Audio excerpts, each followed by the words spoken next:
The number of text message scams is surging, and it's safe to say that millions of people have received one. A woman in Big Coppitt Key is among them, victimized out of $39,000, her life savings. And she talked to CBS News Miami's Joe Gorchow about what happened so others don't become victims.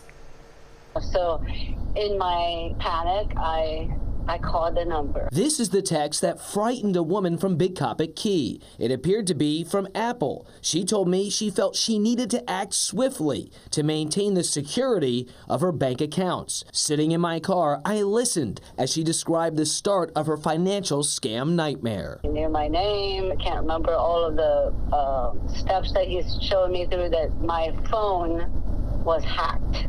Out of fear, she says she followed the scammer's instructions to withdraw thousands from her life savings into a secure crypto account. He said, I really don't want you to be talking to anybody. She says she nervously drove from her bank in Big Coppitt Key to a Marathon gas station with a crypto ATM, converting cash into Bitcoin to send to the scammer.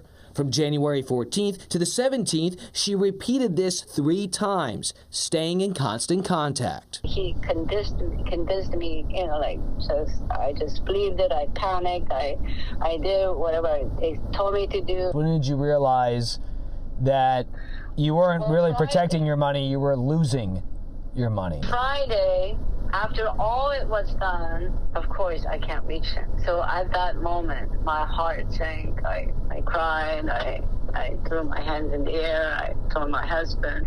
So we walked away and said, even though we may have lost all this money, we still have each other. She lost $39,000. They got throw phones, can't be tracked, fake IP addresses. But the reality is these are almost impossible to solve, because most of these scams don't even derive from the U.S. Most of these scams derive out of country. Monroe County Sheriff Rick Ramsey tells CBS News Miami that his office receives calls daily about residents being scammed. This is why it focuses on public awareness campaigns, both online and in the local paper. Slow down, take a breath.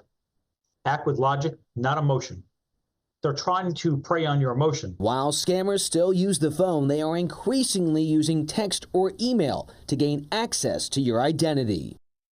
And if you believe you've been a victim of a scam, make sure to reach out to your local law enforcement agency. Also, remember to please verify and call legitimate business numbers. If someone is asking you for money, do not reach out to those numbers or emails listed in those potential scam messages. Live in Miami Gardens, Joe Gorchow, CBS News Miami.